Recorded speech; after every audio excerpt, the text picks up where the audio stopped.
In the middle of the Cold War, across remote stretches of the northern United States, the Air Force kept ballistic missiles and B-52 bombers on constant alert.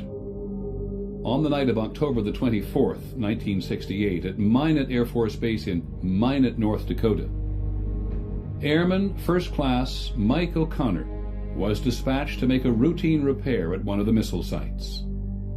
We made our turn to come down the road to the missile site, and out of the corner of my eye I observed what I thought was a farmer's yard light, but it looked awful bright.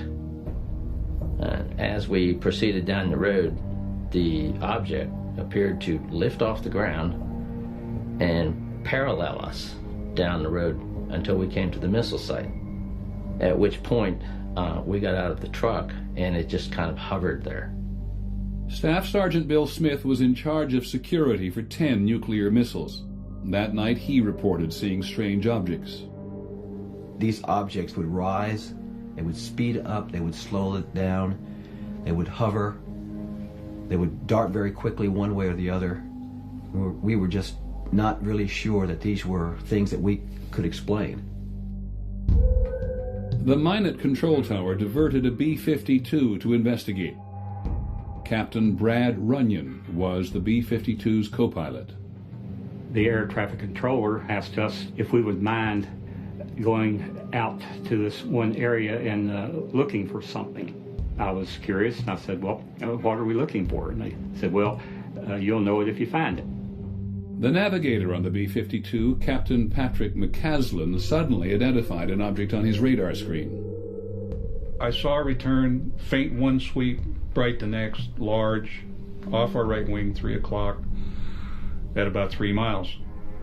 And at that point, I asked the radar navigator to turn on the camera, which would then take pictures of whatever was on the radar screen.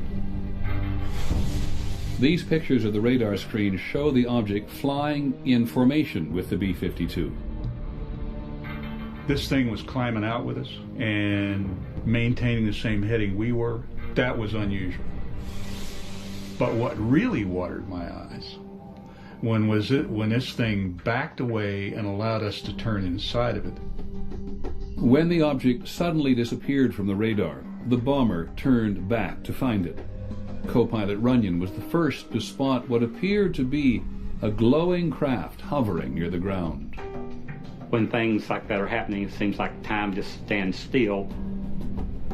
My estimate, overall object was a minimum of 200 feet in diameter, and it was hundreds of feet long. It had a metallic cylinder attached to another section that was shaped like a crescent moon. I felt that this crescent moon part was probably the command center. I tried to look inside the thing, but all I could see was a yellow glow. At that point, I was fairly sure that I was looking at an alien spaceship, something that had come here from some other planet other than Earth. Co-pilot Runyon and the other crew members of the B-52 reported their sighting when they returned to the base. According to Blue Book's investigation, the crew of the B-52 and 16 witnesses on the ground said they saw a UFO that night. In its final report, Blue Book concluded that they were all seeing stars. None of those pilots saw a star. I know those pilots. I know what their training was. I know how many stars they'd seen in the course of their careers, and they were not looking at a star. It bothers me that Blue Book blew it off. I don't think this incident has ever been adequately explained.